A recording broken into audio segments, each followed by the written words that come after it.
तो चैप्टर का नाम है डेथ ऑफ अ पार्टनर। ठीक है, देखो इसका कॉन्सेप्ट पहले आपको रिवाइज करवा देता हूँ।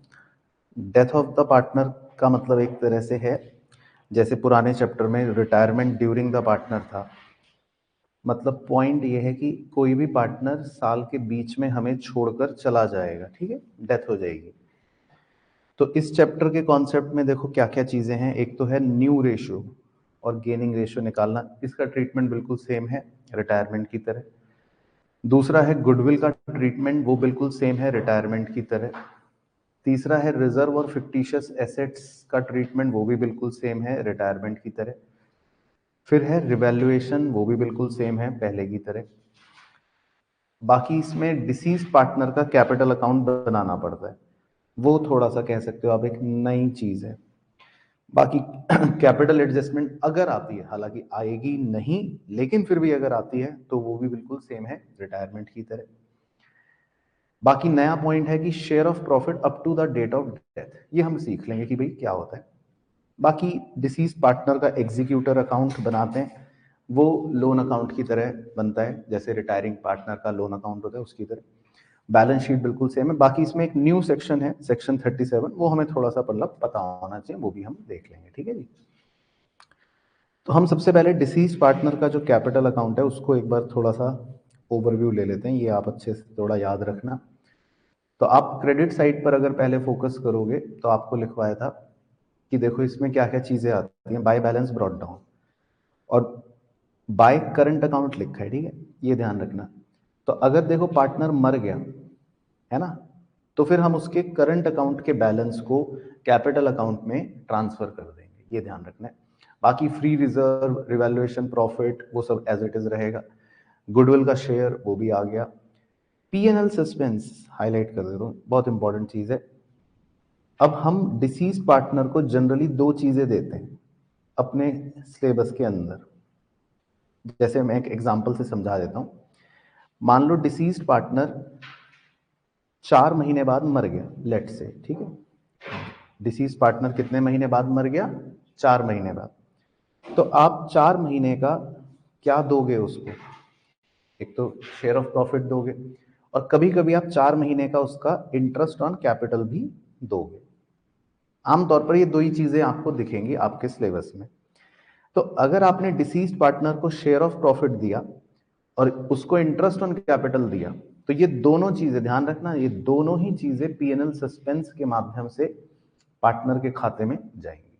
ठीक है भाइयों बहनों, तो याद रहेगा दोनों चीजें, शेयर ऑफ प्रॉफिट भी और इंटरेस्ट ऑन कैपिटल भी। बाकी अगर मान लो पार्टनर का कोई लोन है जो बैलेंस शीट में लायबिलिटी में दे रखा है, तो उसको भी हम उसके कैपिटल में ट्रांसफर कर देंगे। तो ये पूरी क्रेडिट साइड मतलब आप अच्छे से लर्न कर लेना चाहें या समझ लो। डेबिट साइड में सारा उल्टा हो जाएगा।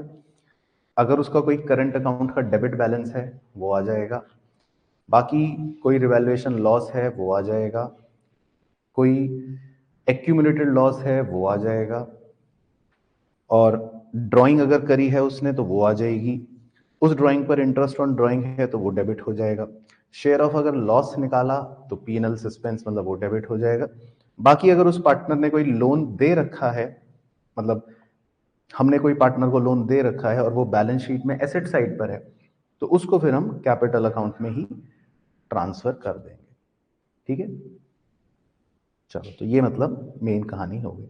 बाकी जो बैलेंस बचता है डिसीज पार्टनर के कैपिटल अकाउंट में, है ना, ये जो बैलेंसिंग फिगर बचती है, हम या तो उसके लीगल हायर को ट्रांसफर कर देते हैं जिसको कहते हैं एग्जीक्यूटर। तो उसकी एक जर्नल एंट्री होती है, यहाँ बॉक्स में लिखी है, deceased partner capital account debit to deceased partner executor account, है ना। और अगर क्वेश्चन कह रहा है कि हमने इस एग्जीक्यूटर को इमीडिएटली पे कर दिया, तो फिर हम पेमेंट की एंट्री करते हैं executor account debit to cash account, या आपने उसको इमीडिएटली पे कर दिया। और अगर आपने उसको इमीडिएटली पे नहीं करा, आपने कहा कि हम तुम्हें बाद में पे करेंगे, तो हम एक एंट्री कर देते हैं कि deceased partner executor account debit to deceased partner executor loan account, जो हमारे लिए लायबिलिटी है। तो वैसे नटशेल में देखें या टेक्निकली देखें, एग्जीक्यूटर अकाउंट भी एक लायबिलिटी है, मतलब वो खुद एक लायबिलिटी है। मतलब ये जो होता है ना एग्जीक्यूटर अकाउंट, ये भी हमारे लिए क्या है, एक लायबिलिटी ही है। और एग्जीक्यूटर लोन अकाउंट जो है वो भी एक तरह से लाइबिलिटी ही है। तो आप दोनों को मतलब समझ सकते हो एक ही बात है वैसे, ठीक है, तो दोनों लाइबिलिटी ही है। अच्छा, अब दूसरा जो मेन कॉन्सेप्ट था इस चैप्टर में कि हम share of profit up to the date of death कैसे निकालेंगे, तो वो आप बस यहाँ पे इस एग्जांपल से ही ध्यान से समझ लेना। इसके दो तरीके होते हैं, एक तो होता है on the basis of sales. तो देखो जी, सेल्स के बेसिस पर जब हम निकालते हैं तो उसका पूरा यहाँ पर एक स्ट्रक्चर है, वो आपको समझा देता हूँ। हमें प्रीवियस ईयर का प्रॉफिट दे रखा होता है, मतलब पिछले साल हमने क्या प्रॉफिट कमाया वो गिवन होगा। तो कितना प्रॉफिट गिवन है? 1 लाख। और पिछले साल हमारी कितनी सेल्स थी वो भी गिवन होगा। तो हमने पिछले साल कितनी सेल्स करी है बताओ? 10 लाख, ये गिवन होगा। तो आप इससे ये पता लगा लेते हो कि हमने प्रीवियस ईयर में मतलब पिछले साल कितना प्रॉफिट कमाया है, परसेंटेज आप निकाल सकते हो, जो हो गया 10%। ठीक है, तो इतना पोर्शन आपको गिवन होता है। फिर जब इस साल मृत्यु हुई, मतलब डेथ हुई, वहां पर देखना ब्लू कलर कर रहा हूं, 1 अगस्त है ना। तो जब 1 अगस्त को डेथ हुई तो 4 महीने बाद 4 महीने की सेल्स क्वेश्चन आपको देगा। तो जैसे हमारे इस एग्जांपल में 4 महीने की सेल्स कितनी दे रखी है? 3 लाख। तो आपको सिंपली बस ये कैलकुलेट करना है कि इस 4 महीने का फिर प्रॉफिट कितना हो जाएगा। तो लॉजिकली अगर आप देखो 10% कितना बन गया? 30,000। तो हम इस 30,000 में उसका शेयर कैलकुलेट करके दे देंगे। तो समझ आ गया? तो ये तो है कॉन्सेप्ट। लेकिन अगर मान लो आपको इतना भी टाइम वेस्ट नहीं करना, आप डायरेक्टली निकालना चाहते हो, तो नीचे मैंने इसका डायरेक्ट फॉर्मूला भी आपको लिखवाया था डिसीज पार्टनर का निकालने का share of profit. Previous year profit divided by previous year sales into current year sales. तो इतना ब्रैकेट आ जाएगा शेयर ऑफ प्रॉफिट, और मल्टीप्लाई कर देंगे उसको हिज शेयर से। अब इसमें एक चीज ध्यान रखना, बड़े ध्यान से सुनना जो बोल रहा हूं। जब भी हम on the basis of turnover निकालते हैं प्रॉफिट, है ना, या शेयर ऑफ प्रॉफिट, तो इस टाइम का 4 महीने बाद जो मरा, इस टाइम का कोई यूज नहीं होता। यानी कि जब आप शेयर ऑफ प्रॉफिट निकालते हो on the basis of sales, तो आपको कहीं पर भी मतलब इस 4 महीने का कोई यूज नहीं करना। कई बार बच्चे क्या गलती करते हैं, करके दिखाता हूं, वो जबरदस्ती इसमें भी 4/12 करते हैं कि भाई 4 महीने का निकालना है, ऐसा कुछ नहीं। तो इसमें आपको जबरदस्ती 4 महीने का नहीं निकालना, ये बात ध्यान रखना। बाकी तो क्वेश्चंस की प्रैक्टिस करके आप खुद ये बातें समझ जाओगे। तो क्लियर हो गया पहले इतना पोर्शन? चलो एक बार इसकी जर्नल एंट्रीज को ओवरव्यू करवा देता हूं कि इसकी जर्नल एंट्रीज क्या होंगी। चलो तो एक बार इसका कॉन्सेप्ट बड़े ध्यान से देखना, बहुत ध्यान से सुनना समझना। और ये सेम कॉन्सेप्ट, बिल्कुल 100% same concept retirement during the year में भी चलता है, बिल्कुल दोनों का सेम ही होता है। ठीक है, तो देखो बड़े ध्यान से सुनना। देखो सबसे पहली बात, इसमें दो बातें हो सकती हैं। पहली बात है कि मान लो कोई पार्टनर हमें छोड़कर गया। तो जब कोई पार्टनर हमें छोड़कर जाता है तो ऐसा तो नहीं है कि आप उसी दिन कहते हो, आप इतने गम में डूब जाते हो कि भाई अब हम अपनी बुक्स भी क्लोज करेंगे, चलो भाई बैलेंस शीट बनाए, ऐसा तो नहीं होता। तो पहला केस तो है कि financial statements are not prepared, मतलब हम अपनी बुक्स क्लोज नहीं करते। लेकिन जो दूसरा केस है वो ये कहता है कि आप अपने फाइनेंशियल स्टेटमेंट्स प्रिपेयर कर रहे हो जैसे ही कोई पार्टनर छोड़ के गया। तो मतलब मान लो कोई पार्टनर आज छोड़ कर गया, तो आप इतने दुखी हो गए, आपने सोचा कि अब मैं अपनी अकाउंटिंग भी आज क्लोज करूंगा और आज तो मैं अपने पूरे बिजनेस की फाइनेंशियल स्टेटमेंट्स बनाऊंगा, आज तो मैं पूरी बैलेंस शीट बनाऊंगा। तो ये हो गया केस 2, तो जो कम होता है वैसे। ठीक है, अब इन दोनों केसेस के अंदर मान लो हमें पार्टनर को प्रॉफिट या लॉस देना हो, लेट से, ठीक है, तो आप दोनों में फर्क देखना। जब हम फाइनेंशियल स्टेटमेंट्स नहीं बनाते हैं ना, जो पहला केस है, तब हम एक टेम्परेरी अकाउंट के माध्यम से प्रॉफिट या लॉस को डिस्ट्रीब्यूट करते हैं। तो प्रॉफिट की एंट्री हो जाती है PNL suspense account debit to retiring partner या डिसीज्ड पार्टनर, जो भी होगा। और लॉस की एंट्री हो जाती है उल्टी, रिटायरिंग पार्टनर या deceased partner debit to PNL suspense. अब इसमें एक बड़ा ही क्रूशियल पॉइंट हरे रंग से हाईलाइटेड है, वो भी फोकस कर लेना। अगर मैं पीएनएल सस्पेंस अकाउंट को डेबिट कर रहा हूं, तो भाई डेबिट बैलेंस आप जानते हैं, डेबिट बैलेंस क्या रिप्रेजेंट करता है, फिर वो बैलेंस शीट में कहां शो होगा? एसेट साइड पर। और अगर आप पीएनएल सस्पेंस को क्रेडिट कर रहे हैं ये वाले एंट्री में, लॉस वाले में, तो क्रेडिट बैलेंस क्या रिप्रेजेंट करते हैं, कहां शो होंगे? लायबिलिटी में। तो ये हो गया पीएनएल सस्पेंस का खेल। अब आप केस 2 की तरफ देखना। अगर हम केस 2 की बात करें, जब आप प्रॉपर फाइनेंशियल स्टेटमेंट्स बना रहे हो, आज आपने बुक्स क्लोज कर दी हैं, तो फिर हम पीएनएल सस्पेंस को यूज नहीं करते। फिर हम प्रॉपर अपनी अकाउंटिंग के माध्यम से ही प्रॉफिट या लॉस को देते हैं। तो प्रॉफिट देने की एंट्री आपने चैप्टर 1 में क्या लिख रखी थी? PNL appropriation to all partners, और लॉस की एंट्री भी all partner debit to PNL appropriation, मतलब जो भी होगा, है ना। तो ये मतलब दो बातें मेन हो गई। अच्छा, लेकिन अब इसमें एक ट्विस्ट ये हो सकता है कि क्वेश्चन कह दे कि जो रिमेनिंग पार्टनर्स हैं उन्होंने अपना रेशियो क्या कर लिया? चेंज कर लिया। बड़े ध्यान से ऑब्जर्व करना। अगर क्वेश्चन कह रहा है कि रिमेनिंग पार्टनर्स ने अपना रेशियो क्या कर लिया? चेंज कर लिया, तो फिर आपको पीएनएल सस्पेंस का सहारा नहीं लेना। तो फिर देखो, केस 1 या केस 2 को ऐसा भी केस हो, फिर आपकी एंट्री बिल्कुल वो गुडविल की तरह होनी शुरू हो जाएगी जो आप गुडविल की करते हो। गुडविल की क्या एंट्री करते हो? Gaining partner capital account debit to retiring या डिसीज्ड पार्टनर। समझ गए बात? तो ये तब करना है जब पार्टनर अपना रेशियो क्या कर लेते हैं? चेंज कर लेते हैं। और लॉस के केस में उल्टा हो जाएगी। लॉस के केस में क्या हो जाएगी भाई? रिटायरिंग या deceased partner capital debit to gaining partner debit. मतलब अगर पार्टनर्स ने अपना रेशियो बदल लिया, ध्यान रखना क्वेश्चन पढ़ना पड़ेगा, तो अगर पार्टनर्स ने अपना रेशियो बदल लिया तो फिर आपको एंट्री अपनी पीएनएल सस्पेंस वाली नहीं करनी, फिर आपको एंट्री ये वाली करनी। तो क्लियर हो गया कॉन्सेप्ट? इसमें इन बातों को आपको बड़ी ध्यान से रखना पड़ेगा। तो ये हो गया शेयर ऑफ प्रॉफिट निकालने का और उनकी जर्नल एंट्रीज का कॉन्सेप्ट। ठीक है जी। बाकी अब देखो, हमने इसमें क्वेश्चंस जो करे थे वो आपको फटाफट दिखा देता हूँ। कुछ क्वेश्चंस थे रेशियोज के, वो सिंपल हैं, उसमें आपको कोई दिक्कत नहीं है। अब जैसे ये क्वेश्चन आपको दिखा देता हूँ, क्वेश्चन नंबर 6 है। इसमें बस एक छोटी सी चीज दिखाने के लिए कर रहा हूँ।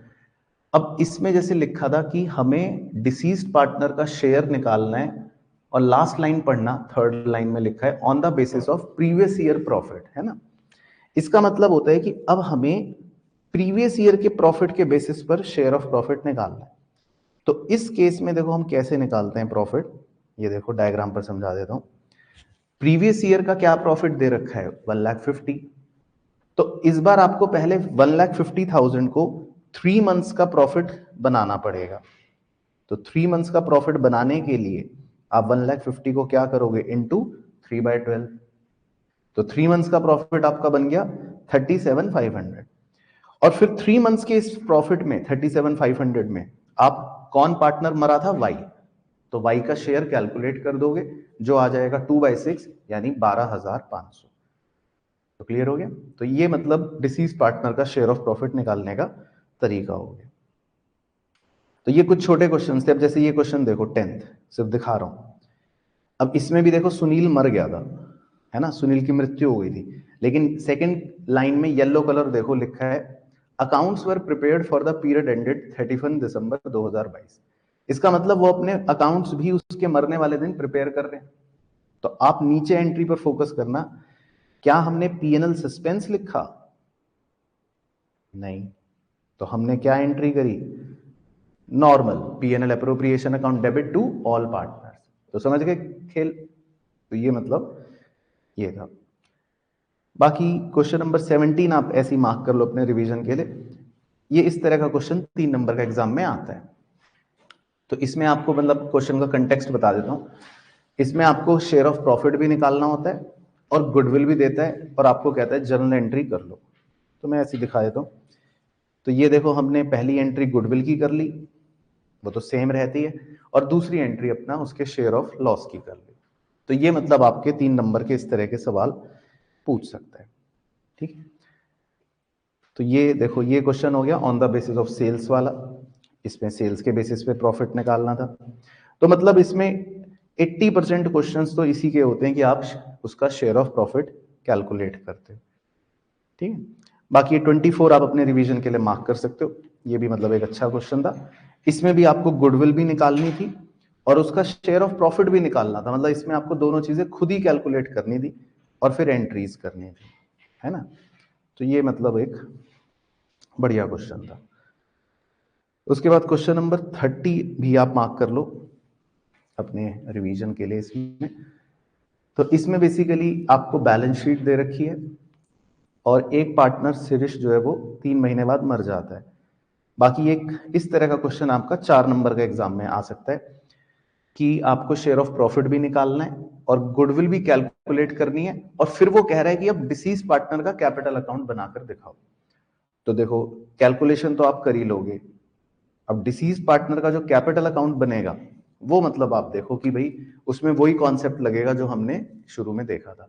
तो बैलेंस आ गया, पीएनएल सस्पेंस आ गया, रिजर्व पीएनएल जो था उसका मतलब चॉकलेट उसका शेयर आ गया और गुडविल का शेयर आ गया और जो बैलेंस बचा वो कहां ट्रांसफर कर देंगे, उसके एग्जीक्यूटर अकाउंट में। तो क्लियर है सबको कॉन्सेप्ट? चलो 32 जो है वो भी इसी तरह का था, मतलब सेम ही है, तो आप एक कर लोगे तो आपको समझ आ जाएगा कि भाई शेयर ऑफ प्रॉफिट्स निकालने हैं, गुडविल निकालनी है और कैपिटल अकाउंट बनाना है। तो इस तरह के हमने ये क्वेश्चंस करे थे। अच्छा, अब चलते हैं अगले कॉन्सेप्ट पर। अगला कॉन्सेप्ट भी एक 4 नंबर का कॉन्सेप्ट है जो बेसिकली रिटायरमेंट में जैसे लोन अकाउंट बनाते थे बिल्कुल उसी तरह डेथ के अंदर हम डिसीज पार्टनर का एग्जीक्यूटर अकाउंट भी बना सकते हैं। तो वही कहानी ऑलमोस्ट सेम होती है कि भाई जैसे इसी कहानी से समझा देता हूं लेट से। तो जैसे इसमें पार्टनर 30 जून को मर गया और उसका बैलेंस बचा हुआ था 70,600 रुपए, है ना, और हमने उसको 10,600 रुपए तो इमीडिएटली पे कर दिए और बैलेंस उसको बोला कि 3 किश्तों में देंगे तुम्हें, ठीक है, और टुगेदर विद 10% इंटरेस्ट। तो बताओ किसको याद है कि इसमें और रिटायरमेंट वाले लोन अकाउंट में बस क्या अंतर होगा?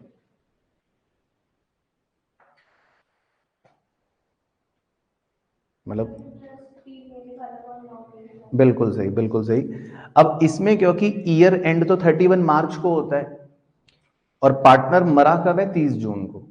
तो इसमें जो होता है आपको मैंने समझाया भी था डायग्रामेटिकली, अब देख लो कि इसमें जब हम पहले इंटरेस्ट कैलकुलेट करेंगे 30 जून से इंटरेस्ट कैलकुलेट करेंगे तो सिर्फ 9 महीने का कैलकुलेट करेंगे और 9 महीने बाद ईयर एंड हो जाएगा। ठीक है, बात समझ सबको याद आ रही है? 30 जून से अगर आप इंटरेस्ट कैलकुलेट करेंगे तो कितने महीने का करेंगे? सिर्फ 9 महीने का, फिर ईयर एंड हो जाएगा और अगले फिर 3 महीने का इंटरेस्ट अगले ईयर में लाई करेगा। ऐसे इसमें मतलब इसमें जो 12 महीने का इंटरेस्ट कैलकुलेट होता है वो 9 महीने का अलग होगा और 3 महीने का अलग होगा। तो डेमो करके दिखा देता हूं एक। जैसे 60,000 पर आपको 10% इंटरेस्ट निकालना है तो कितना बन गया? जैसे अगर आप सीधा फ्लैट निकालो तो कितना हो गया? 6,000। लेकिन हम डायरेक्टली 6,000 लिख नहीं सकते, हम 9 महीने का अलग निकालेंगे, वो कितना होगा? 4,500। और 3 महीने का जो है वो अगले फाइनेंशियल ईयर में निकला होगा, वो कितना होगा? 1,500। तो ये इसमें बात होती है ना। बाकी आपको खुद एक बार प्रैक्टिस करनी पड़ेगी, ओरली सुन के तो लगता है हाँ सब समझ आ गया, लेकिन एक बार हाथ से करना पड़ेगा तो आपको क्लैरिटी खुद होगी कि भाई ओके ऐसे हो रहा है। तो अकाउंट के अंदर भी इसी बात को देखो हम कैसे शो करेंगे। सबसे पहले तो वो लिख देंगे बाय सी कैपिटल 70,600 और फिर हमने उसको इमीडिएटली 10,600 पे कर दिया था टू बैंक। लेकिन आप बाय इंटरेस्ट देखो, उस पर फोकस करो। ईयर एंड पर मैंने बाय इंटरेस्ट में सिर्फ कितना इंटरेस्ट लिखा? 9 मंथ्स, और फिर ईयर क्लोज हो गया। तो समझ आ गया सबको? तो आपको 9 मंथ्स के इंटरेस्ट के बाद इसको क्लोज करना पड़ेगा और जब आपका नेक्स्ट फाइनेंशियल ईयर शुरू होगा तो 3 मंथ्स का बचा हुआ इंटरेस्ट अगले फाइनेंशियल ईयर में जा रहा हो। तो मतलब एग्जीक्यूटर के अकाउंट में आपको ये दिक्कत थोड़ी सी फेस करनी पड़ सकती है कि वो बीच में मर गया तो आपको 3 महीने का इंटरेस्ट और या 9 महीने का या जो भी होगा वो इंटरेस्ट अलग अलग लेना पड़ेगा।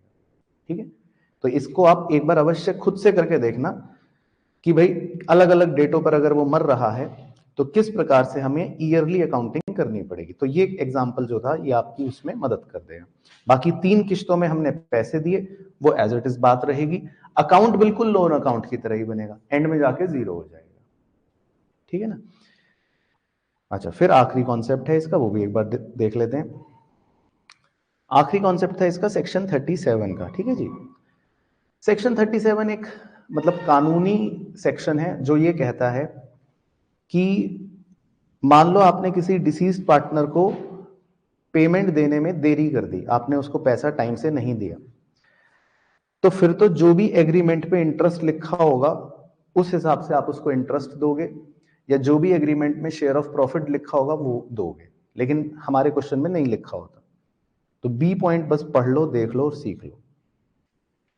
तो अगर मान लो एग्रीमेंट में कुछ नहीं लिखा, तो हम डिसीज पार्टनर को दो चॉइस देते हैं, मतलब उसके एग्जीक्यूटर को दो चॉइस देते हैं कि भाई या तो तुम 6% पर एनम के हिसाब से इंटरेस्ट ले लो, ठीक है, और या फिर तुम हमसे शेयर ऑफ प्रॉफिट ले लो, दोनों में से जो भी ज्यादा होगा तुम वो ले लेना। तो हम उसको दो चॉइस देते हैं।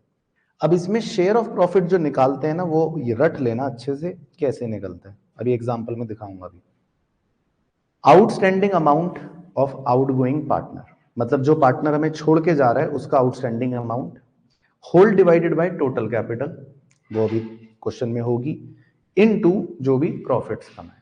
तो आपको इससे disease partner share of profit मिलेगा, ठीक है। तो इसका मैं एक डेमो दिखाता हूं आपको, एग्जांपल।